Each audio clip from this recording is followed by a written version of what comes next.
ya me escribió una persona llamada Angélica que me decía que le habían dicho en un curso de Biblia que habían dos Juanes, Juan el apóstol y Juan el evangelista, que Juan el evangelista no era Juan el apóstol.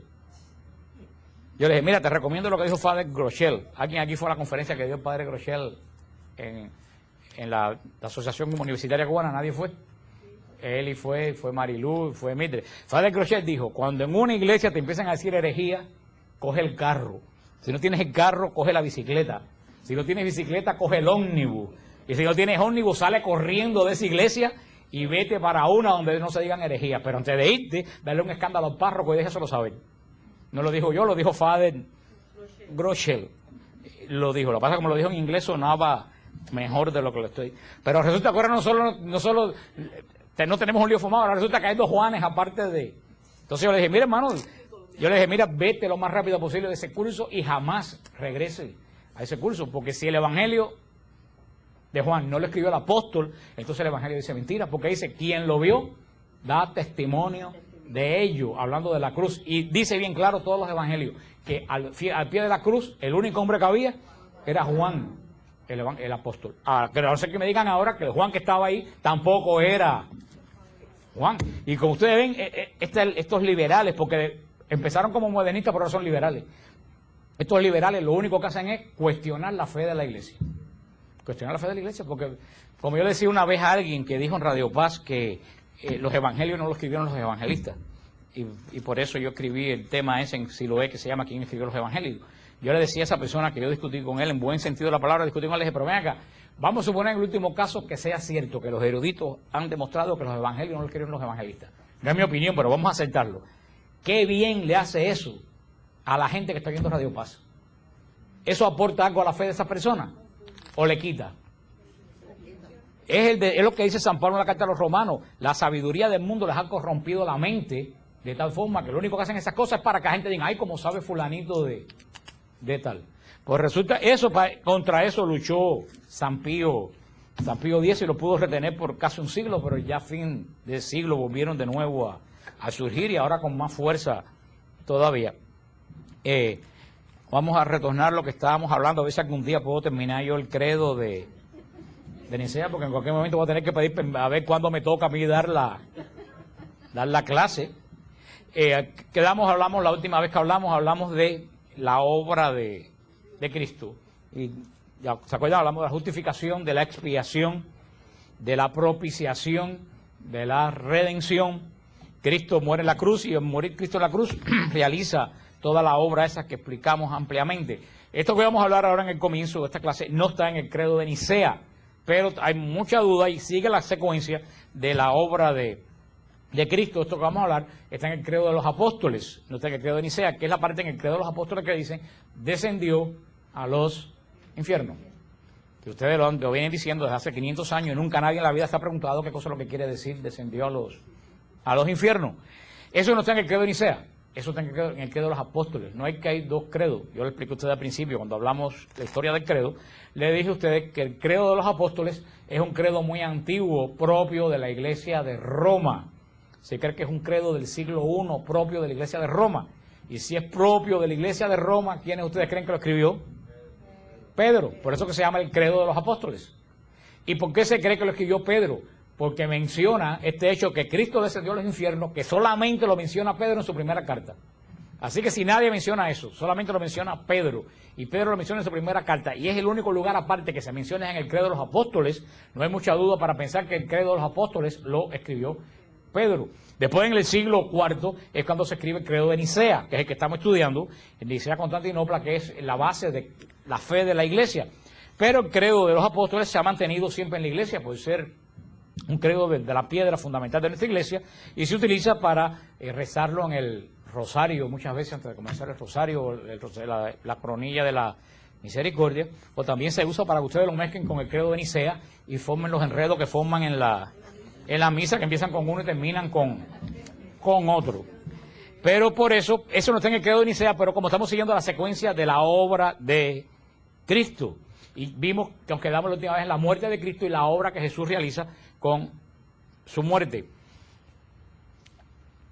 Dice el Catecismo de la Iglesia en el punto 632, las frecuentes afirmaciones del Nuevo Testamento, según los cuales Jesús resucitó entre los muertos, presuponen que antes de la resurrección permaneció en la morada de los muertos.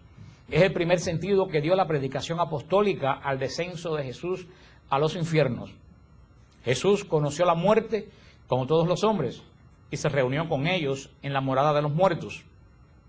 Y ahora viene una parte muy importante que dice el Catecismo.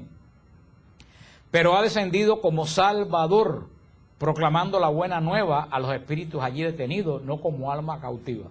Jesús defiende a los infiernos no como alma cautiva. Jesús defiende a los infiernos como ¿qué? Como Salvador. Esa es una de las doctrinas antiquísimas de la iglesia, de la cual casi nadie habla, que ustedes lo pueden ver después con calma en la primera de Pedro, capítulo 3, versículos 18 y 19.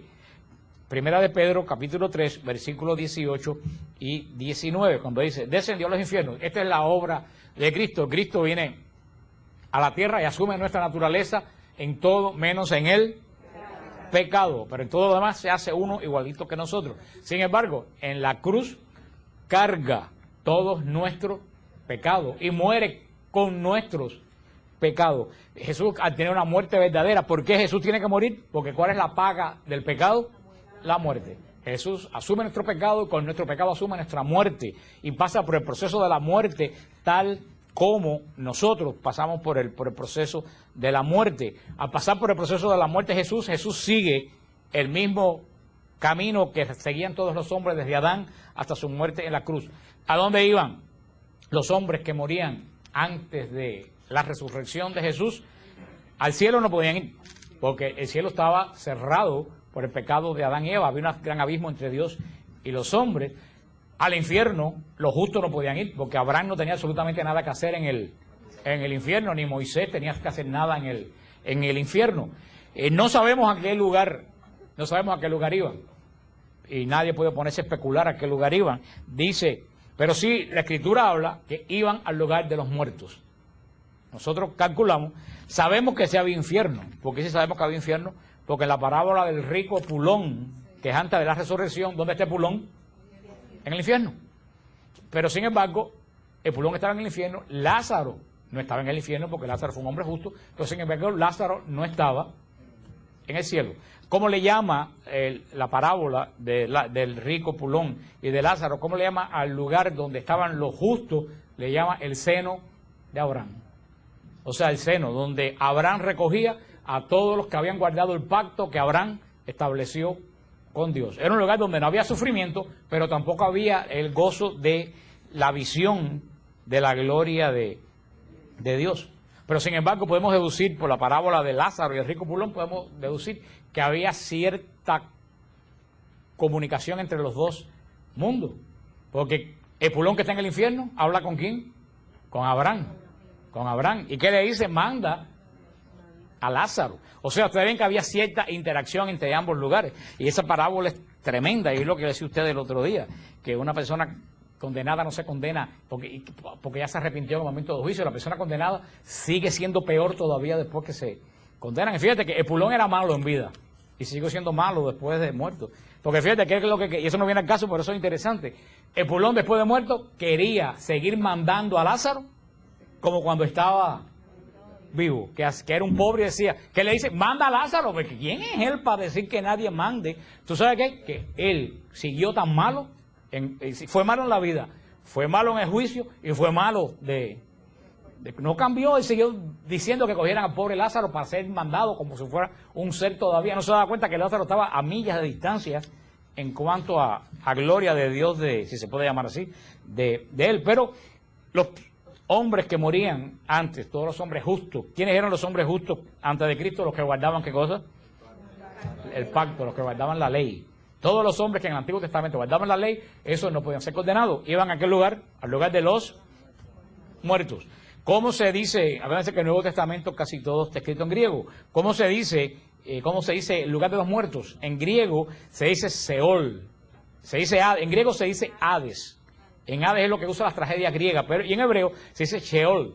En las traducciones bíblicas lo mismo se usa Sheol que se usa Hades. Tanto se usa la palabra en griego que la palabra en En hebreo se llamaba el lugar, pero la palabra Hades entre los griegos quería decir eso mismo, el lugar de los muertos, un lugar donde van los muertos, un lugar indefinido. O sea que no quiere decir que Jesús bajó al infierno donde está Satanás. Cuando dice bajó a los infiernos, se traduce como infierno, pero la palabra que está traduciendo no es la palabra Gehenna, no dice que Jesús bajó a la Gehenna, dice que Jesús bajó al Seol o que Jesús bajó al Hades. O sea que más puntualmente hubiera sido decir Jesús descendió al lugar de los muertos, pero desde antiguo la tradición dice descendió al infierno, quiere decir a la morada de los muertos. ¿Por qué? ¿Qué es lo que baja a la morada de los muertos? El Espíritu de Cristo. No, que el Espíritu Santo, el Espíritu de Cristo. Eso es lo que Cristo dice en la cruz, en tus manos encomiendo mi espíritu. El Espíritu de Cristo, el cuerpo de Cristo, ¿dónde quedó? En la tumba. Lo pusieron en la tumba. Como todos los hombres, Jesús, verdadero Dios, verdadero. El espíritu de todos los hombres, justo cuando morían, ¿a dónde iban? Al lugar de los muertos. Jesús, verdadero Dios, pero verdadero hombre, cuando muere y entrega su alma, ¿a dónde baja el espíritu? Al lugar de los muertos. Ustedes ven, Jesús sigue el mismo camino que siguieron todos anteriormente a él, con la diferencia que todos iban allí a esperar el día que se iba a abrir el cielo. Sin embargo, Jesús no baja a esperar el día que se abría el cielo. Jesús baja con una misión propia. Jesús dice en el catecismo de la iglesia que baja como que como Salvador. Tal era, dice el catecismo, era en efecto la espera del Redentor, el estado de todos los muertos, malos o justos, lo que no quiere decir que su suerte sea idéntica, como le enseña Jesús en la parábola del pobre Lázaro, recibido en el seno de Abraham. Esto particularmente, yo siempre lo aclaro bien, que es una idea particular mía. Esto no está escrito en ningún lugar. Puede ser que yo esté equivocado porque yo no soy infalible. Es simplemente, ¿qué cosa? Una idea de quién? Mía. Estoy avisando que es una idea mía, y como idea mía puedo estar como equivocado. Estoy hablando para que después no digan que Fran... Digo, para mí, yo leyendo la Escritura, a mí me da la impresión de que como que todo el mundo estaba junto. Tanto los condenados como los salvos, estaban todo el mundo justo esperando ese momento que Jesús iba, te voy a decir después por qué. Y Jesús por eso baja al infierno, porque va a ese lugar donde estaban los salvos y estaban los condenados. Les puedo decir por qué. Me parece que todo el mundo, aunque marcados ya con un destino, estaban todos en el mismo lugar. Y fíjate, dice el Catecismo de la Iglesia, en el punto 633, Jesús no bajó a los infiernos para liberar a los allí condenados, ni para destruir el infierno de la condenación. Jesús bajó al infierno para liberar a los justos que le habían precedido. Eso lo dijo el Concilio de Toledo en el año 625. Cristo desciende a los infiernos, Cristo baja al lugar de los muertos, al lugar de los muertos. Sigue diciendo el Catecismo de la Iglesia, son precisamente estas almas santas que esperaban a su libertador en el seno de Abraham, a las que Jesús liberó cuando descendió a los infiernos. Catecismo. Jesús no bajó a los infiernos, bueno, ya lo dijimos, para ser condenados. Eso también lo dice el concilio, para liberar a los condenados. Eso también lo dice el Concilio de Roma en el año 745, junto con el Concilio de Toledo. ¿Para qué desciende Jesús al infierno? Esto nos los va, o al lugar de los muertos, como le quieran llamar, eso nos lo va a decir la ¿Qué? 7. Eso lo vamos a ver, ya dije a ustedes que lo dice bien claro, San Pedro en su primera carta. Si ustedes buscan la carta de Pedro, vamos a buscar la primera carta de San Pedro, está entre las epístolas apostólicas, las epístolas católicas, que son las últimas, está después de la carta a los hebreos, inmediatamente viene la carta de epístola de Santiago, después viene la carta de Pedro. Dice, como les dije, primera de Pedro, capítulo 1,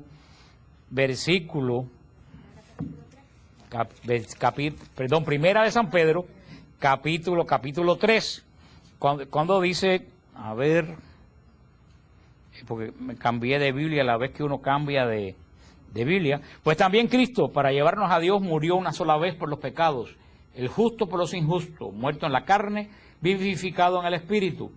En el Espíritu también fue a predicar a los espíritus encarcelados. Todo aquí lo dice la Biblia de Jerusalén, lo dice más claro, no dice a los infiernos, dice fue a predicar a los espíritus encarcelados. Fíjate lo que dice en el versículo 20, en otro tiempo incrédulos, cuando les esperaba la paciencia de Dios, en los días en que Noé construía el arca, en los que unos pocos, es decir, 8 personas, fueron salvados a través del agua. A esta corresponde ahora el bautismo por los que se salvan. O sea, dice, ¿qué es lo que dice? También aquí, acá, el primera de San Pedro, capítulo 3, versículo 19, que Jesús fue a predicar a los espíritus encarcelados. ¿A quiénes? A los que en otro tiempo se negaron a creer. Es lo que dice aquí también. Dice en capítulo 4, después nos dice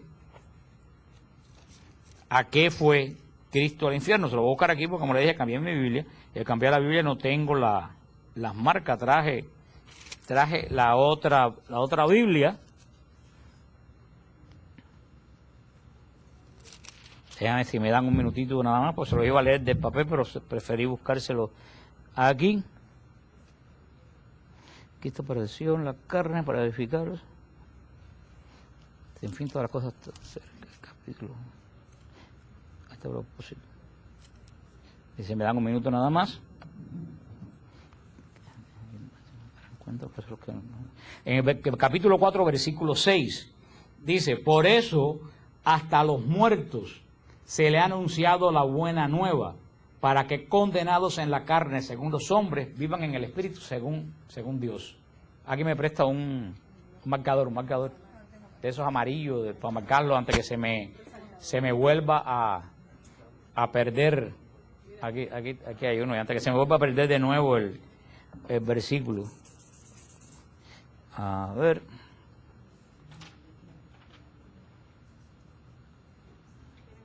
No, que aquí lo tengo. Pues aquí lo dice, Jesús bajó ¿a qué? A predicar la buena noticia. Lo dice primera de San Pedro, capítulo 4, versículo 6. Pero hasta los muertos se ha anunciado la buena nueva. ¿Cuántos días predicó Jesús a los muertos? 3 días. ¿Y cuántos predicó a los vivos? 3 años. Ustedes ven que es la misma cantidad, 3 años a los vivos, 3 días a los muertos. ¿Por qué menos tiempo a los muertos? Porque en el espíritu es diferente que en la carne.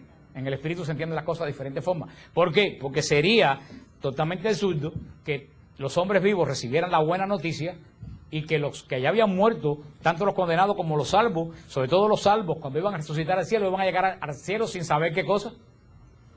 La buena noticia.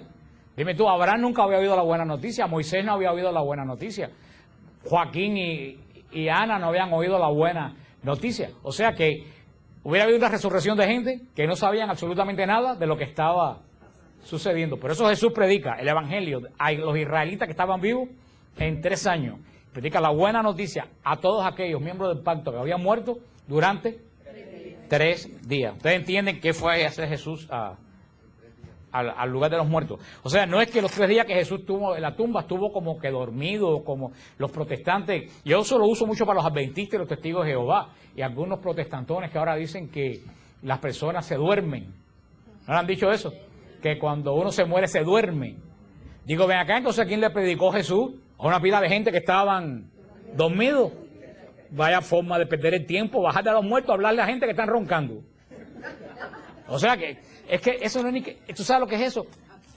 Eso es el modernismo que se ha colado en la iglesia, y no solo la católica, en la protestante se ha colado 4 veces más en los protestantes, porque ahora están volviendo a las herejías del siglo I. Ya se acabaron de quitar sacramentos, de quitar versículos bíblicos, de tergiversar la Biblia, y ahora están regresando a las herejías, porque si hay una cosa clara en el Evangelio, dice que Cristo vino a traer vida y vida en abundancia. Digo, vaya vida, 60 años pasando trabajo y después te duermes 4.000 años, eso es vida en abundancia. Si la buena noticia es eso, ¿cuál es la buena noticia? Que Jesús venció a la muerte. Entonces, ¿cómo si Jesús venció a la muerte viene y te lleva y te vas a dormir? Pues dice, no, porque dice el Antiguo Testamento que los que duermen. Digo, espérate, primeramente acuérdate, tú no puedes buscar doctrina en el Antiguo Testamento. ¿Se acuerdan por qué hemos dicho que no se puede buscar doctrina en el Antiguo Testamento? Porque es una revelación parcial. Dios fue revelando ¿cómo? Gradualmente hasta que llega la plenitud de la revelación, que es el Espíritu Santo y Cristo. Por eso, si tú vas a buscar la Biblia, ¿qué es lo que dice la Biblia del perdón del Antiguo Testamento? Ojo por ojo y diente por diente. Vaya, si tú vas a buscar doctrina, tú no puedes decir, no, esta sí, pero aquella no, porque ¿dónde tienes el parámetro para decir que esta sí y aquella no? Al Antiguo Testamento solamente vamos a conocer la base del Nuevo Testamento, pero tú no puedes ir a buscar doctrina al Antiguo Testamento, porque es doctrina que Cristo la superó.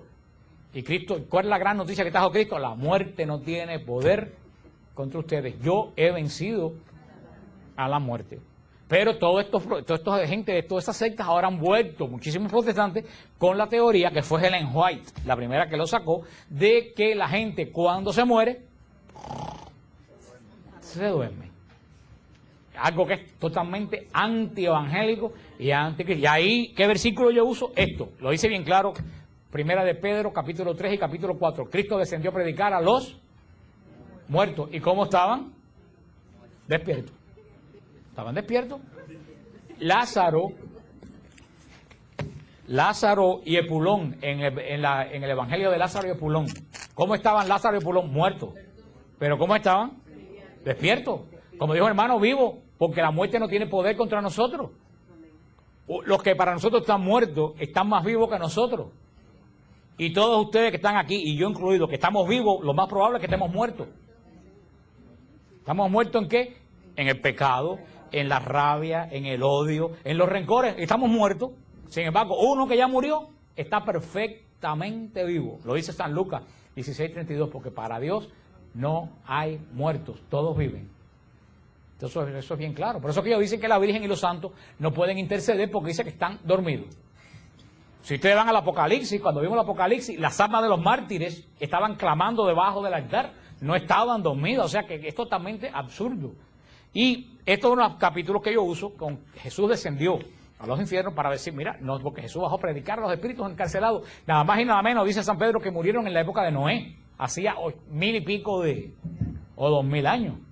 Todo lo que quiere decir los que de la época de Noé, todos aquellos que habían desobedecido la palabra o las profecías de Dios. Entonces, todo ese tiempo que media entre Viernes Santo y el Domingo de Resurrección, lo pasó Jesús entre el lugar de los muertos, predicándole a esa gente la buena nueva. A los que van a ir al cielo, para que sepan en qué se basó la redención. A los que no van a ir al cielo, para que supieran qué es lo que los llevó a la condenación. A la condenación. Eso es lo que dice que descendió a los infiernos. También hay teólogos y místicos, sobre todo místicos, que han dicho, cuando dije místico, ya a Marta María se le pararon las orejas. A ella le encantan los místicos. Hay místicos que han dicho que Jesús también, cuando desciende aquí a este lugar, derrota al diablo. Porque dice que el diablo, como señor de la muerte que es, se paseaba por todos esos lugares como Pedro por su casa, como decimos. Dice que Cristo llegó, predicó, se llevó a los salvos y el diablo tuvo que meterse el rabo entre las patas. O sea que bajó al infierno, se rescató a las almas, al lugar de los muertos y venció al demonio en su propio territorio. Entonces podemos ver que Jesús venció al pecado. ¿Dónde lo venció? En la cruz, en la muerte. En la cruz venció al pecado. ¿Venció al demonio dónde? Cuando desciende a los infiernos. Y ahora va a vencer, dice San Pablo, al último enemigo que le quedaba al hombre. ¿Cuál era? La muerte. ¿Cuándo va a vencer la muerte? Con su resurrección. Los tres enemigos que tenía el hombre: el diablo, el pecado, el diablo y la muerte. Eran los tres grandes enemigos de Dios. Por eso no hay duda en ningún evangelio, lo dice bien claro, que Jesús resucitó al tercer día. Fíjense bien que aquí viene otra discusión también que tienen los protestantes. Por eso tienen el nombre de protestantes, porque todos lo protestan. Pues por eso. Ahora resulta que dicen que Cristo no puede haberse muerto el miércoles. Tiene que haberse muerto el jueves. Fíjate, ya hay dos apóstoles, Juan. Ahora resulta que no se murió. Fíjate, tú no estás dando cuenta cómo están poniendo tanto cristianos como liberales, ateos. Están tratando de poner duda en todo lo que la iglesia ha predicado por 2000 años. Es duda tras duda, tras duda, tras duda, tras duda. ¿Por qué dice? Porque dice que no puede, porque dice que Cristo resucitó a los 3 días y que del viernes al domingo no hay... Yo digo, no, pero espérate, frena. La palabra no dice que Cristo resucitó a las 72 horas. No dice. Dice que Cristo resucitó al 3er día. ¿Cuál es el primer día de la muerte? ¿El segundo día de la muerte? ¿Y el tercer día de la muerte? Entonces, ¿cuál es el problema? Ah, no, ahora quieren cambiar la muerte de Cristo para el jueves, para contar por el reloj, como si Dios necesitara. Dios no tiene tiempo. ¿Tú sabes quién es el tiempo? De nosotros. Dios no vive en el tiempo. Pues también algunos por ahí andan diciendo que recuérdense lo que les digo, Cristo no resucitó a las 72 horas, resucitó al 3er día. Al 3er día. Cuando dice la boda de Caná, o al sexto día de la boda, o al 7º mes que María, al 6º mes el ángel Gabriel, tú dices, tal mes, primero, tal mes, segundo. Tú no dices a los 400 y pico de días, tú cuentas por unidad, ¿no? Pero vuelvo a repetir para que no les quede duda. Primer día de la muerte, viernes. Segundo día, tercer día, domingo. Eso es lo que dice el Evangelio. Resucitó al 3er día. Y esto es importante que ustedes lo apunten los puntos del catecismo del 648 al 650. Los puntos del catecismo del 648 al 650. ¿Por qué? Porque desafortunadamente, hay un grupo de personas en la Iglesia Católica que dicen que Jesús no resucitó físicamente. Sacerdotes, monjas y laicos. Y aquí en Miami hay un bando de ellos que dicen que Jesús resucitó espiritualmente. Eso no es idea original de ellos porque su cabecita no le da para eso. Eso viene de una cosa que hay en California que se llama el Seminario de Jesús. Que no sé, ese Jesús uno que vende frita en la sabuesera porque de Jesucristo no es. Que es un seminario de protestantes, ahí no hay ningún católico, que ellos se reúnen una vez al año, entonces leen un pedazo del Evangelio y dicen, bueno, Cristo entró a Jerusalén. Bueno, ¿ustedes creen que Cristo entró en Jerusalén? No, yo no creo que entró en Jerusalén. Eso es porque lo dice el profeta Zacarías. Vamos a votar. ¿Quién está de acuerdo que entró en Jerusalén? 1. ¿Quiénes están de acuerdo que no entró? 7. Ah, bueno, Cristo no entró en Jerusalén. Eso se llama el Seminario de Jesús. De ahí sale toda esa porquería. Ves que la mayoría son presbiterianos, metodistas y episcopales. Son la mayoría de ese Seminario de Jesús. Y esos son los que han corrompido, y hay gente tan anormal en la iglesia, o anormal, o también, no vamos a decir anormal, porque yo no creo que en alguna gente que lo que dicen haya normalidad, yo diría que hay maldad. Yo diría que hay maldad porque son gente muy brillantes intelectualmente. Yo sencillamente creo que son personas que quieren entender a Dios. Y para poder entender a Dios, ¿qué es lo que hacen? Lo que no entienden, lo cambian. Lo cambian y se acabó. Eso hizo Russell con los testigos de Jehová, eso hizo Helen White con los adventistas, esto hizo este señor de los mormones, Joseph Smith. Lo que no entendió, lo cambió. ¿Se recuerdan cuando yo hablé con ustedes cómo se llama ese tipo de fe? ¿Se acuerdan? ¿Fe qué? Se les olvidó. Yo le dije que habían 2 tipos de fe. Fe humana. Yo le dije que eso se llamaba fe humana. Que la fe humana no salva. ¿Qué cosa es la fe humana? Yo no entiendo eso, entonces lo cambio. Porque yo para creer algo tengo que entenderlo. Eso es fe humana. Esa fe no salva. La fe que salva es la fe divina. No entiendo nada, pero si Dios, además, vuelvo a decir, San Agustín se aburrió de decirlo. A Dios jamás lo podremos entender. San Agustín decía, si tú entiendes a Dios, ese no es Dios. Punto. Punto. Tú eres incapaz. Si tú no entiendes ni a tus hijos, ni a tu marido, ni a tu mujer, ¿cómo tú vas a pretender entender a Dios? A ver, explícame. Pero ahora todo el mundo quiere entender a Dios y cuando no lo entiendo, ¿tú sabes cómo se llama eso? Esa es la esencia de la idolatría. No, idolatría. Es herejía, pero es la esencia de la idolatría. Es hacer a un Dios a mi manera. Entonces adoro no al Dios que es, sino al Dios que yo creo que es. Entonces, como esta gente no pueden entender la resurrección, pues lo resolvieron. Cristo no resucitó físicamente, Cristo resucitó espiritualmente. Punto. Pero ahí viene vuelvo a decir, para refutar esto no hace falta ni siquiera textos teológicos. Para refutar esto solamente hace falta sentido común. Y yo le pregunto a esa gente, y le pregunto a ustedes, ¿cuál es la primera condición para resucitar? Morirse. Si tú no te mueres, ¿estamos claros en eso? ¿Alguien puede resucitar sin morirse? No. Pues, segunda pregunta, ¿el espíritu muere? Entonces, ¿cómo el espíritu va a resucitar si el espíritu no muere? Ustedes no se dan cuenta de la estupidez de ese planteamiento. ¿Qué es lo único que muere? El cuerpo. Entonces, si algo resucitó, ¿qué resucitó? El cuerpo que se murió. El espíritu no resucita. ¿Por qué el espíritu no resucita? Porque no muere. No hay ninguna posibilidad que un espíritu se muera. No existe, porque no está hecho para morir. El espíritu se condena, pero no se muere. Por eso, pero esta gente, y como les dije, no va a mencionar nombre para no formar los cucaracheros que se forman siempre.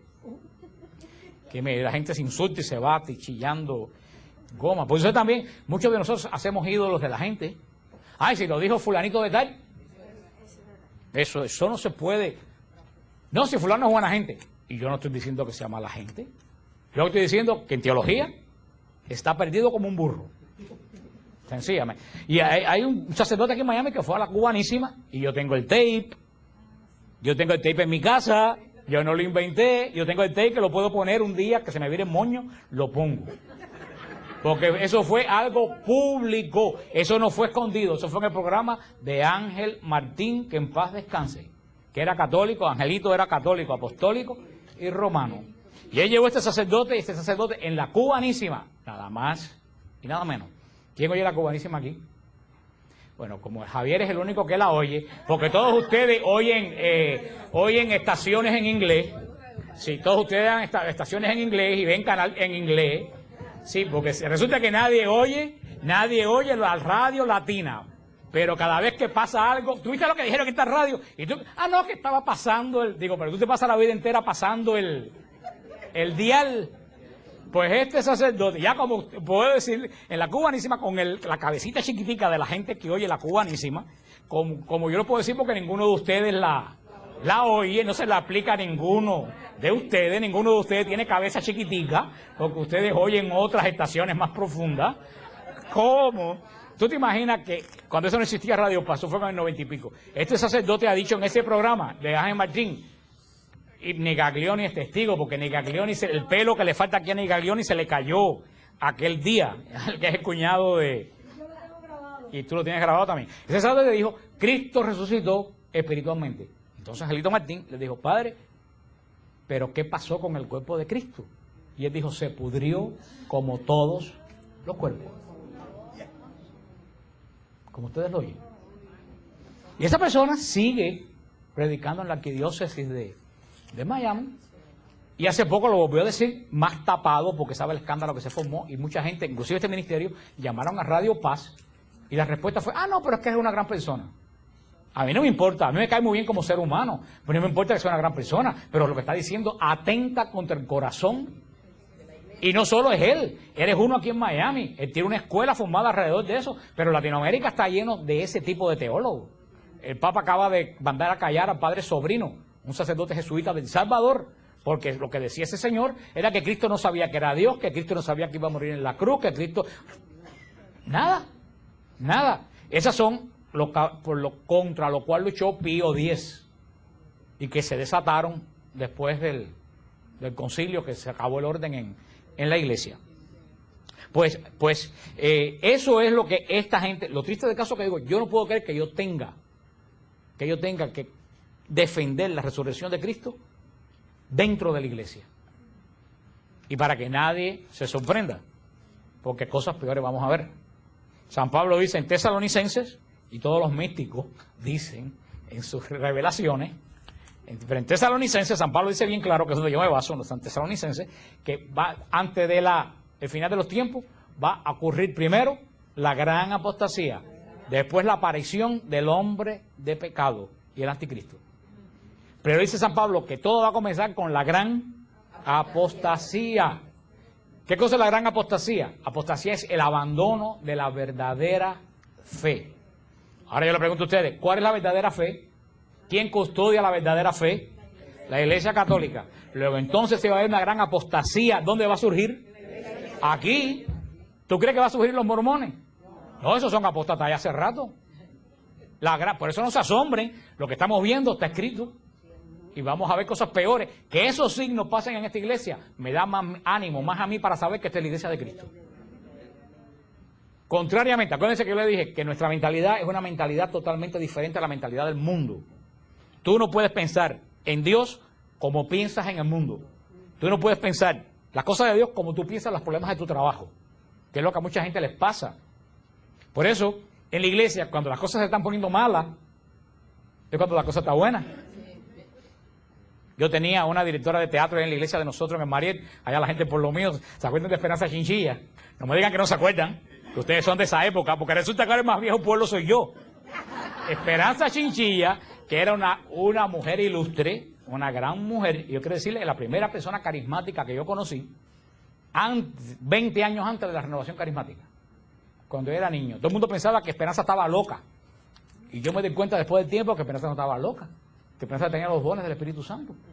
Imponía mano, tenía don de profecía, tenía don de oración, pero claro, en los años 60, 59, 60, todo el mundo pensaba que o era espiritista o que estaba loca, pero una gran mujer de Dios, ella y su esposo, una de las pocas grandes personas, mujeres de Dios que yo he conocido. Cuando ella dirigía el grupo de teatro, y cuando todos los ensayos iban saliendo bien, ella decía, a mí no me gusta esto. ¿Qué va? Esto no está bueno. Yo decía, pero que si todo está saliendo bien, decía, ahí está. Si esto va a dar algún fruto, esto tiene que salir mal. Entonces cuando se fajaban la gente, que el primer actor se iba, que los escenarios cogían candela, que los equipos no funcionaban, yo decía, esto está bueno, porque cuando el otro se mete, quiere decir que esto va a dar fruto. Y así tenemos que mirar las cosas de Dios al revés, como las ve la gente del mundo. Fíjate que yo siempre se lo digo a ustedes con las bienaventuranzas. La bienaventuranza es cosa de loco. Porque cuando alguien llora, ¿qué es lo que dice todo el mundo? Ay, pobrecito. ¿Qué dice la bienaventuranza? Bienaventurados los que lloran. Y ahora cuando tú ves que llega, dice, ay, pobrecito. Eso no es pobrecito, ese es bienaventurado. Fulano se está comiendo un cocodrilo por la cola. Ay, pobrecito, qué hambre está pasando. ¿Qué es lo que dice la bienaventuranza? Bienaventurados los pobres. Tú no ves que la felicidad de Cristo es totalmente opuesta a la felicidad del mundo. Ahora, la de Cristo dura más. Eso es lo bueno que tiene el caso. La del mundo dura poco. Porque ¿cuánto dura una risa allá afuera? Ni 24 horas dura una risa allá afuera. Antes que venga el llanto atrás. Pero yo les decía esto porque si ustedes ven que las cosas se ponen malas en la iglesia, no es por malo, es que sí, bendito sea Dios, esta es la iglesia. Yo sé que muchos de ustedes han oído este cuento porque yo lo he hecho 1.000.000 de veces, tanto que no me vayan a hacer ahora el muñeco para que oiga el cuento. Pero lo hago porque hay gente que no lo ha oído, la gente que están viendo la grabación, que créanlo o no, la gente ve créanlo o no, la gente ve estos programas de España, de una serie de lugares me han dicho que ven. Una vez me escribe un señor de España y me dice, chicos, no trates tan mal a la pobre Marilú. Una vez que yo le dije a Marilú, que yo no sé, que si era de la época de los apóstoles, una cosa de esa, y un hombre de España me dijo eso, y dije, pero ¿tú conoces a Marilú? Dice, no, pero en la clase pasada tú te metiste con Marilú. Por eso hay que tener cuidado con lo que uno dice, porque ya no lo están viendo ustedes, lo están viendo un montón de personas. Pero para esta persona, yo le hago cuenta una vez, hay un pastor aquí en Miami que tiene un delirium tremens en grado máximo, que el pastor de Cristo rompe las cadenas, que Cristo las rompió, les cayeron todas arriba a él. Él estaba, cuando eso no existía en los teléfonos celulares, mire ustedes, eso fue el siglo pasado, estaba dando esos alaridos que daba diciendo, sálganse de la iglesia católica, prostituta que mata a los santos, que los papas sinvergüenza, que los católicos y adoradores de estatuas, que sálganse de Babilonia, y estaba diciendo que la iglesia de él estaba llena de católicos, que habían que poner más sillas porque cada vez más católicos iban para su iglesia. Y yo me bajé en Flyer, la 57, en un Chevron que había ahí. Todavía cuando eso, el teléfono valía 25 centavos. Cogí un teléfono, era la hora almuerzo, cogí el teléfono, marqué, como era la hora almuerzo no había mucha gente llamando y pude entrar al programa y le pregunté al pastor, quiero que usted me aclare algo. Usted, dígame, varón, ¿qué usted quiere que le aclare? Sí, porque él tiene esa forma prosopopéyica de hablar. Digo, pastor, quiero que me diga una cosa, ¿estamos al final de los tiempos o no? Me dice, ¿estamos tan al final de los tiempos? que a lo mejor Cristo viene en este momento y me voy para el cielo con el micrófono en la mano. Digo, entonces tenemos la primera seguridad de que estamos en los finales de los tiempos. Sin duda estamos en los finales de los tiempos. Segundo, usted dice que la Iglesia Católica se está vaciando. Dice, sí, las estadísticas dicen que 11.000 católicos se van todos los días de la Iglesia Católica. Y usted dice que su iglesia se está llenando. Dice, ve a la iglesia el domingo, hermano, para que vea sillas en el parqueo, la cantidad de ex católicos. Digo, pastor, no entiendo. Dice, ¿qué es lo que usted no entiende, hermano? Digo, si usted dice que estamos al final de los tiempos, y al final de los tiempos dice Tesalonicenses que va a haber una gran apostasía, y la Iglesia Católica se está vaciando, y la suya se está llenando, su iglesia es la iglesia de los apóstatas. Porque si estamos al final de los tiempos y hay una gran apostasía, ¿cuál iglesia? Si la iglesia de fuera la verdadera, ¿qué tenía que estar pasando con ella? Tenía que estarse vaciando. Me dijo, me colgó, me dijo que yo era un hijo de Satanás, porque por supuesto que no tenía. Se condenó la lengua porque dijo que estaba seguro que eran los finales de los tiempos. Y aquí dice que dice Cristo en el Evangelio, a ver si encuentra fe cuando el Hijo del Hombre venga. Lo cual quiere decir que según avancen los tiempos, ¿y dónde va a ser todos los ataques? Por eso mientras peor se pone, usted tiene que decir, ¿estoy en la iglesia? ¿Qué es? ¿Qué es? Hasta ahí se cumplen los signos. Por eso la apostasía, por eso empezaba a hablar de todo esto, la apostasía va a surgir aquí adentro. Y por supuesto, el demonio odia muchas cosas en la iglesia. La odia frenéticamente. El demonio odia frenéticamente a la Virgen María. La odia con frenesí. Porque él no le importa que Dios lo venza. Dios es Dios. Él le molesta que una muchacha de 14 años ya haya puesto la pata en la cabeza. Cuando dijo, aquí está la esclava del Señor. Y que haya sacado la cara por Eva. Odia a la Virgen María. Odia la cruz con frenesí. ¿Por qué odia la cruz con frenesí? Porque en la cruz él fue finalmente derrotado. Pero hay algo que él odia más todavía que a la Virgen María. Porque todavía el sí de María fue. La muerte en la cruz fue. Pero hay algo que él odia. ¿Tú sabes lo que él odia profundamente? La Eucaristía. Él odia la Eucaristía. Porque la Eucaristía no fue. La Eucaristía es. Y no solo es, sino que nos une a nosotros con la mediación sacerdotal de Jesucristo. Y el ataque a la resurrección es un ataque a la Eucaristía. No es a la resurrección. Porque si Cristo resucitó espiritualmente, entonces en el pan y el vino, ¿qué es lo que hay? Nada. ¿Qué es lo que yo le dije a un sacerdote que también daba por esa onda? Le dije, ¿qué tú dices en la misa? Esto es mi espíritu. ¿Qué dice? Esto es mi. ¿Tú no ves? Si el cuerpo no resucitó, no hay Eucaristía. Ese es un ataque muy sutil que no va de frente a la Eucaristía, va como de lado. Y la clave está, las palabras, esto es mi cuerpo, esto es mi sangre. ¿Sangre espiritual? ¿Quién ha visto sangre espiritual? ¿Alguien me puede explicar qué es la sangre espiritual? Ponme un suero de sangre espiritual. ¿Existe eso? No, por eso lo quiero decir para que tengan cuidado. Lo puede decir el padre fulano de tal. Lo puede decir la hermana fulana de tal. Lo puede decir el obispo mengano de tal. Lo puede decir el cardenal X. ¿Tú sabes lo único que no lo puede decir? El Papa, que es infalible y no lo va a decir. Pero del Papa para abajo, todo el mundo, no importa el cargo que tenga, si lo que dice está en contra de esto, está totalmente equivocado. Y no está equivocado, es un hereje. Y no es un hereje, algo más grave que eso. Que un apóstata también, pero algo más grave todavía que eso. Hay algo en la iglesia que la gente no habla porque ahora somos muy modernos, pero que existe y está en el derecho canónico y se llama excomunión late sentencia. ¿Tú sabes lo que quiere decir excomunión late sentencia? Lo dice bien claro, búsquenlo en el internet. Excomunión latae, se escribe, sentencia, late sentencia. Dice que la persona que diga una herejía en contra de la fe queda inmediatamente excomulgado de la iglesia, sin necesidad que el Papa o un obispo lance el anatema de la excomunión. En cuanto una persona dice una herejía, en ese momento queda totalmente desgajado del cuerpo de Cristo y echado a las tinieblas. Es reversible si la persona se arrepienta, pero mientras no se arrepienta, sigue excomulgado. Mucha gente no sabe eso, porque eso no se habla hoy en día. O sea que toda esa gente que dicen eso, y están dando misa excomulgados. Automáticamente, nadie tiene que excomulgarlo. Nadie. En cuanto una persona dice herejía, o en cuanto una persona apoya o se hace un aborto, queda excomulgado, late sentencia. En el momento. Reversible, todas las excomuniones son reversibles. Hasta la peor excomunión es reversible. Hasta Lutero podría haber sido Cuando la conversión es reversible, cuando la persona se arrepiente. Si la comunión es lanzada por un obispo o por el Papa, como en el caso de Lefebvre, la persona tiene que ir al obispo que la lanzó o al Papa. Cuando la comunión es late sentencia, que es automática, la confesión. Pero tiene que confesar el hecho para que le sea levantada. O sea, es algo más serio que eso. Hoy en día, y eso, porque seamos modernos, sigue en la iglesia. Eso nadie lo ha quitado de la iglesia, pero ya no se habla de esas cosas. Y mucha gente, si supieran eso, se mordían la lengua antes de decir algo que no están muy seguros. Y es que lo dice el Catecismo de la Iglesia, y por eso ha sido esta perorata, en el punto 648. Oye lo que dice el punto 648 del Catecismo. La resurrección de Cristo es objeto de fe en cuanto es una intervención trascendente de Dios mismo en la creación y en la historia. En ella, las tres personas divinas actúan juntas y a la vez manifiestan su propia originalidad.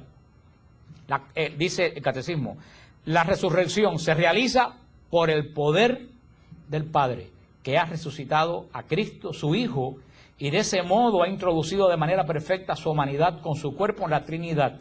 Jesús se revela definitivamente Hijo de Dios con poder, según el Espíritu de Santidad por su resurrección entre los muertos. Romanos 1, versículos 3 y 4. San Pablo insiste en la manifestación del poder de Dios. Romanos 6, 4. Segunda de Corintios 13, 4. Filipenses 3, 10. Efesios 1, 19. Hebreos 7, 16. Para que no estén escribiendo, si van al punto 648 del Catecismo, ahí lo encuentran totalmente escrito. Dice, por la acción del Espíritu Santo que ha vivificado la humanidad muerta de Jesús y lo ha llamado al estado glorioso del Señor. Esto que dice el punto 648 del Catecismo es fundamental en la resurrección para los que quieren saber más de la resurrección. Dice que la resurrección es una acción totalmente trinitaria. Dice que el Padre lo ha resucitado. Dice que el Padre lo ha resucitado por su poder. Y por la acción del Espíritu Santo lo ha vivificado de nuevo.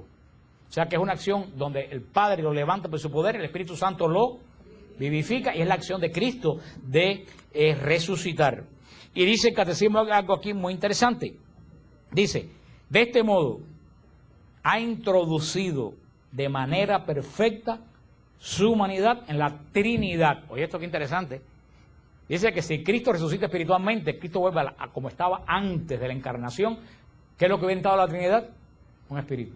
Dice que el gran hecho de la resurrección no es solo la resurrección, sino que por la resurrección Cristo entraba a la Trinidad no como espíritu, sino como ¿qué?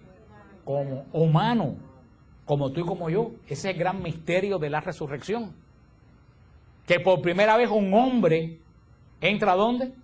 A las entrañas de Dios, a donde nunca un hombre había entrado. Por eso dice San Agustín, que Dios hace hombre para elevar al hombre a Dios. Uno igual que nosotros, ¿dónde entró? A la Trinidad. Eso es la mediación, eso es el puente entre Dios y los hombres. Ninguno de nosotros podemos ir a la Trinidad. Ahora, uno de nosotros, uno de la familia de nosotros, está allá ¿dónde? En el mismísimo corazón de Dios. Y al ser Él Dios, pero ser igualito que ¿qué? Que nosotros, y entender todas nuestras miserias, bien que nos puede representar delante del Padre. Ese es el misterio de la resurrección, más allá que el hecho de que salió de la tumba. Sí salió de la tumba, pero si no empieza a hacer las cosas que estamos viendo ahora, ¿de qué nos vale a nosotros? De nada. Lo grande de la resurrección es que ha introducido nuestra defensa, ¿dónde? En las mismísimas entrañas de Dios, donde nadie, ni el hombre jamás en la vida pensó. Ahí no hubiera podido entrar ni Abraham, ni Moisés, ni Juan, el discípulo amado. Nadie ha podido nunca entrar ahí, solamente Cristo Jesús. Por eso es que resucita, no solo espiritualmente, resucita con su... Dice también, por la acción del Espíritu que ha vivificado la humanidad muerta de Jesús y lo ha llamado al estado glorioso de Señor. Jesucristo asume su capacidad total de Señor. Acuérdense lo que dice San Pablo. San Pablo dice que Cristo cuando se encarnó, ¿qué hizo? Se abajó. Dice la palabra que usa San Pablo. Cristo se abajó. ¿Se abajó a qué? Hacerse uno como nosotros. ¿Qué es lo que quiere decir? Se lo explicamos cuando hablamos de la encarnación. No que dejó de ser Dios. ¿Se acuerdan que le expliqué cuando empecé a trabajar de portero? Y todo ese lío. No es que dejó de ser Dios, es que Él se despojó de su investidura, de sus derechos de Dios. Las dejó a un lado. Ahora, cuando Él resucita, todo eso volvió sobre Él con gloria. O sea, en la resurrección Jesús es constituido de nuevo Señor de todo lo creado. Por eso, cuando la Magdalena va a hacer con Él lo que hacía siempre, oye, ven acá, mira, ¿qué le dice Jesús? No me toques. Porque ya Jesús que resucitó, no es el Jesús que caminaba por Galilea.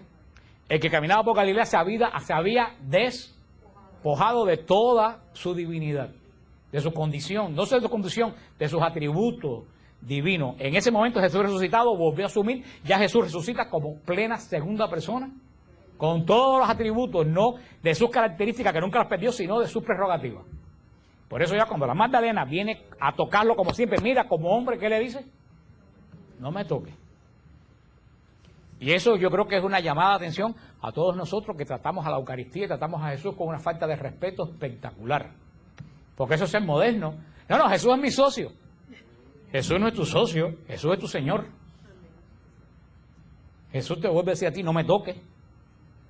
Igual que todo eso que pasa en la Eucaristía y todo el mundo toqueteando la custodia. No, porque en Galilea, sí, en Galilea, ¿antes de qué? Antes de la resurrección, no me toque. No me toque. Hemos creado una falsa familiaridad. No, Dios es mi papá. Sí, es tu papá, pero vaya que padre. Más vale ver cómo te llegas delante de Él. Porque hemos hecho una familiaridad con Dios que ha sido de relajo, no ha sido de respeto. Y a los padres, tú puedes ser amigo de tu papá, pero antes que nada tú tienes que respetar a tu padre. Porque el padre que no se da a respetar, no es jefe de su casa. ¿Y qué ha pasado con Dios? Eso mismo, lo hemos dejado de respetar porque es mi socio y porque Jesús es mi copiloto. Sí, Jesús. ¿Quién te dijo que Jesús es tu copiloto? Si tú manejas por gracia pura de Dios. Sí, hemos rebajado a Dios siempre. Copiloto va al lado mío, como un perrito. Fíjate lo que dice, yo se lo dije a ustedes que lo dijo San Jerónimo. San Jerónimo se lo ha dicho una pila de veces. Dice que los 3 grandes misterios de la humanidad ocurrieron en silencio del vientre. ¿Se recuerdan que se lo dije? Sí. Le dice, la encarnación ocurrió en el silencio del vientre de María. ¿Qué fue? El nacimiento ocurrió en el vientre de la noche, quiere decir, adentro de la profundidad de la noche, en el silencio. Nadie sabe qué pasó, nadie sabe cómo nació Jesús, ni qué pasó en el nacimiento, porque el Evangelio tiene una cortina de misterio sobre eso. Y el tercero ocurrió en el vientre de la tierra, la resurrección. Porque no sabemos porque el Padre le dio poder a Jesús, el Espíritu Santo santificó el cuerpo muerto de Jesús, pero la batalla contra la muerte la tuvo que dar Jesús mismo. Fíjate, nadie se imagina lo que pasó en la tumba esa noche, ese amanecer. ¿Qué cosa? La humanidad y el demonio. ¿Qué le decían a Jesús? No vas a resucitar, tu cuerpo está muerto. ¿Qué decía Jesús? Por el poder que me ha dado mi Padre y la voluntad del Espíritu Santo, yo este cuerpo que está muerto, lo voy a levantar y lo voy a rescatar de la muerte. Hermano, eso fue una batalla tan grande que por eso es que dice que la piedra aquella gigantesca que había que mover entre 4 hombres, dice que salió disparada.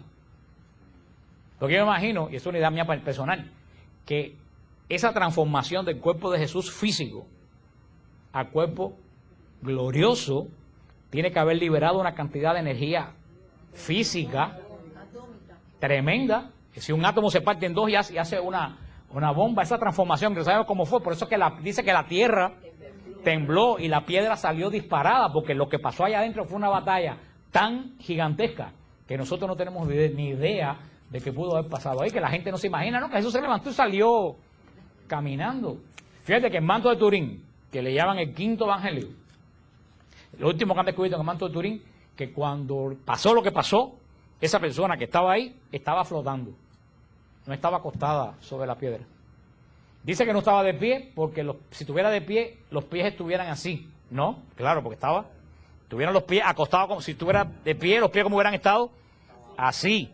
Sin embargo, los pies no están así, los pies están así, están como ahí, están puestos así para abajo. Y no estaba acostado porque dice que si llega a estar acostado, lo han hecho prueba con personas. La mancha de la espalda hubiera estado aplastada y el pelo hubiera estado esparcido, y el pelo está pegado aquí, totalmente horizontal, y la espalda está totalmente como si tuviera puesto una camisa. Se dice que cuando lo que pasó dentro, lo que pasó, dice que el cuerpo estaba levantado, flotando, y estaba de pie. Dice que lo que sucedió fue un misterio que nosotros nunca podemos imaginarnos a ese. Por eso el lugar del Santo Sepulcro en Israel es un lugar tan especial, que tú desde que estás llegando ahí, tú sientes que hay algo, y los que han pasado la noche entera ahí, dice que de verdad por la noche algo se siente allá adentro. Por último, ya para terminar, dice el Catecismo en el punto 649, en cuanto al Hijo, Él realiza su propia resurrección en virtud de su poder divino. Jesús anuncia que el Hijo del Hombre deberá sufrir mucho y morir y luego resucitar.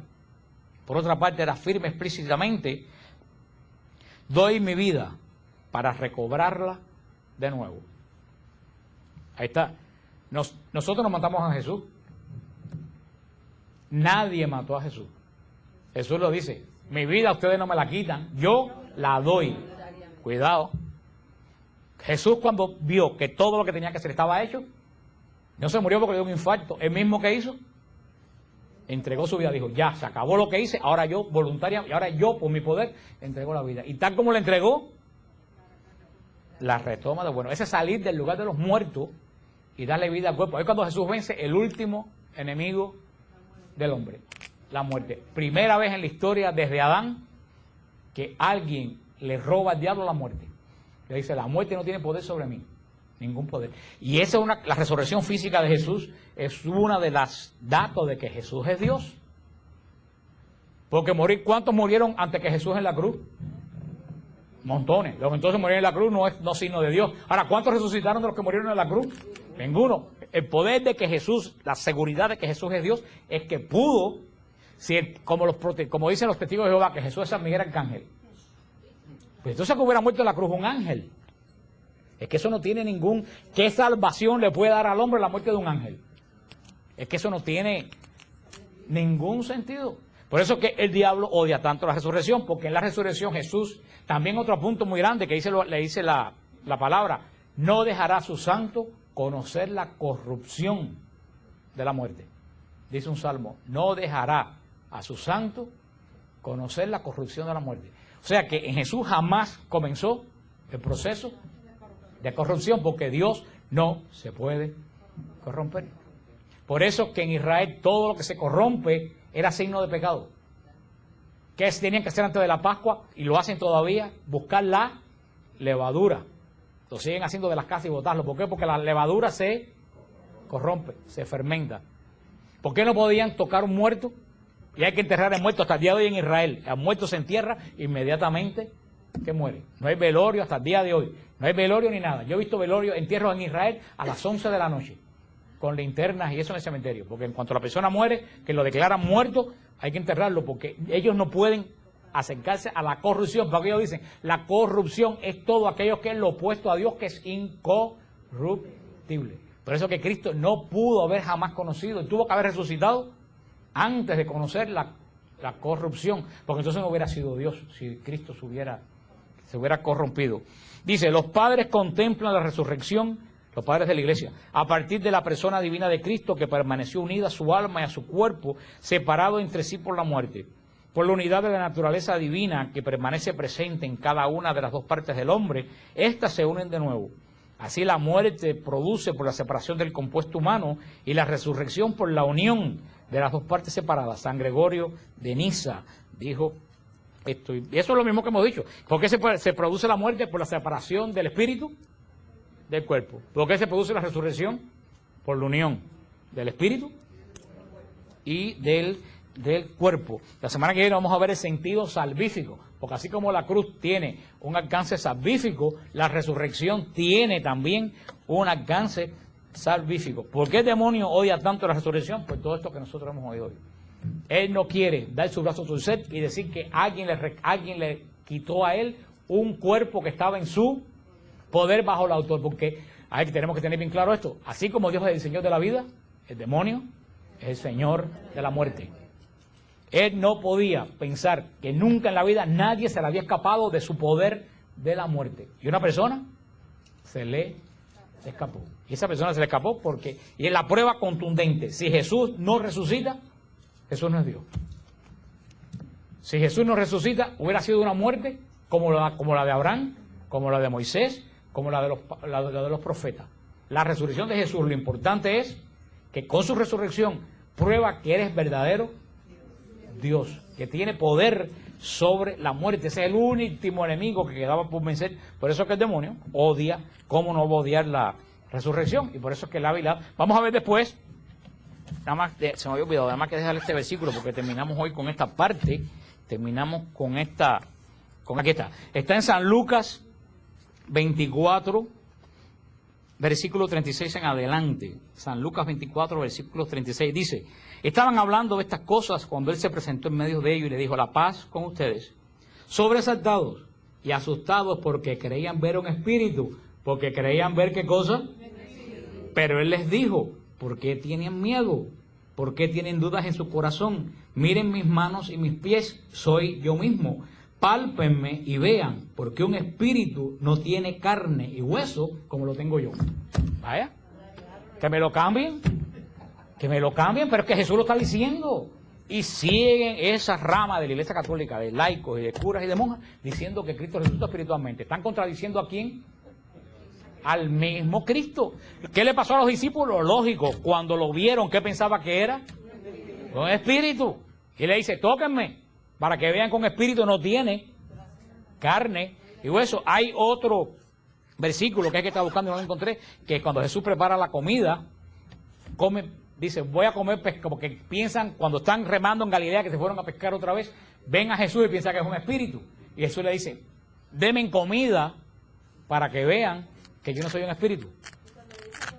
Mete mis dados, sí, pero sobre todo esa es la comida, porque hay una cosa que ustedes no saben: los espíritus no comen. A pesar que hay gente cubano que le ponen pastelitos y vasos de agua a los espíritus no comen. ¿Por qué los espíritus no comen? ¿Por qué ustedes creen que los espíritus no comen? Porque no tienen boca, ni diente, ni estómago, ni esófago, ni alan los pies. ¿Por qué no alan los pies? Porque no tienen mano. Pero bueno, lo que le estaba diciendo que es el punto este del cual estamos nosotros hablando. Hay algo que ustedes no saben en el Antiguo Testamento. En el Antiguo Testamento, ¿por qué ustedes creen que cuando los 3 ángeles vienen a donde está Abraham, Abraham les prepara un cabrito?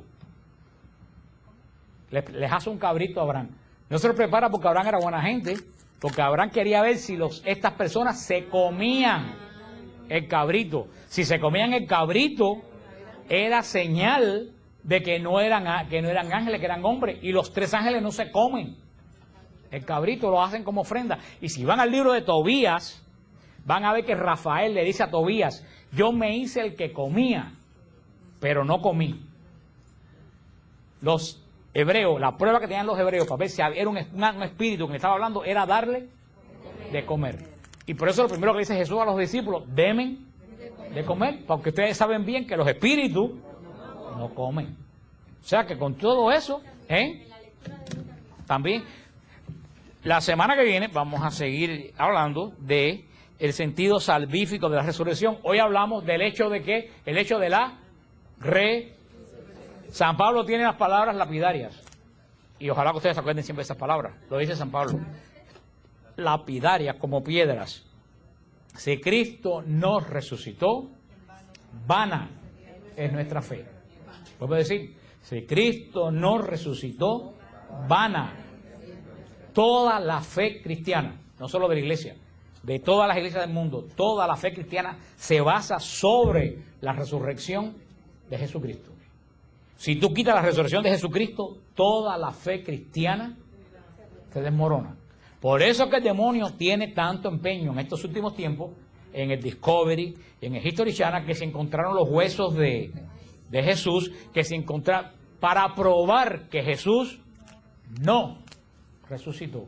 Porque si Jesús no resucitó, y le digo una cosa, cuando el demonio está tan interesado en demostrar en todos los medios de comunicación y en la iglesia de que Cristo no resucitó, quiere decir que la cosa anda bien avanzada. La cosa anda más avanzada de lo que nosotros nos imaginamos, porque hasta ahora él nunca había lanzado esa batería contra la resurrección. Se había lanzado contra la Virgen, contra bobería, pero ahora se está lanzando como un desesperado contra la roca, contra el cimiento de la fe de la iglesia. Qué pena, qué vergüenza que hay personas en la iglesia que en vez de predicar a Cristo resucitado, se dedican a sembrar duda. ¿Y tú sabes lo que yo le digo a esas personas? ¿Tú sabes lo que dice el Evangelio de esas personas? El Evangelio dice a esas personas que siembran dudas en los más pequeños en la fe. Más le vale no haber nacido. Porque cuando Jesús habla de los pequeñuelos, no habla de los niños, habla de los que son menos espiritualmente que nosotros. Dice, el que escandalice a uno de estos pequeñuelos, a las viejitas que oyen Radio Paz, a los que tienen menos conocimiento teológico que nosotros, el que los escandalice con esas doctrinas, dice el Evangelio, más le vale no haber nacido.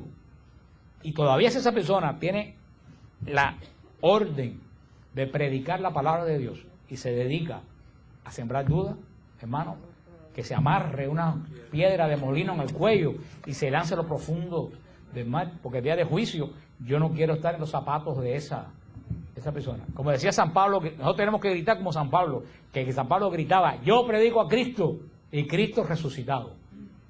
Porque un Cristo muerto no es señal de redención, pero no es señal de victoria. Y si nosotros tenemos la cruz, porque después van a salir con eso, no es que nosotros creemos en un Cristo muerto, es que la cruz es un signo. ¿Y qué cosa es un signo? Si ustedes pasan por un lugar y ven una P con una raya así, ¿qué cosa? Eso es un signo. ¿Pero qué le dice? Que no pueden parquear. Si ustedes ven un cuadro en una esquina, un cuadro así, un octagonal rojo, ¿qué es lo que le dice? Eso son signos, ¿no? Bueno, la cruz es un signo. ¿De qué es la cruz un signo? De que yo estoy redimido por la muerte de Jesucristo. Porque son dos cosas diferentes. Somos redimidos en la muerte. ¿La redención para quién es? Para nosotros. La resurrección para la gloria de Cristo. Predicamos a Cristo vivo, pero la cruz no es un signo de que Cristo está muerto. La cruz no dice que Cristo está muerto, Cristo está vivo. La cruz con Cristo que yo me pongo dice que yo estoy redimido en la muerte de Jesús que cargó mis pecados. Eso es lo que es la cruz. Para los que andan con la guanajería, no, un Cristo muerto los católicos. Nuestro Cristo está más vivo que de cualquiera porque lo tenemos vivo en el sagrario. Vamos a orar. Yo creo que hay algún anuncio. Yo creo que no hay. ¿Viste? ¿Hay algún anuncio?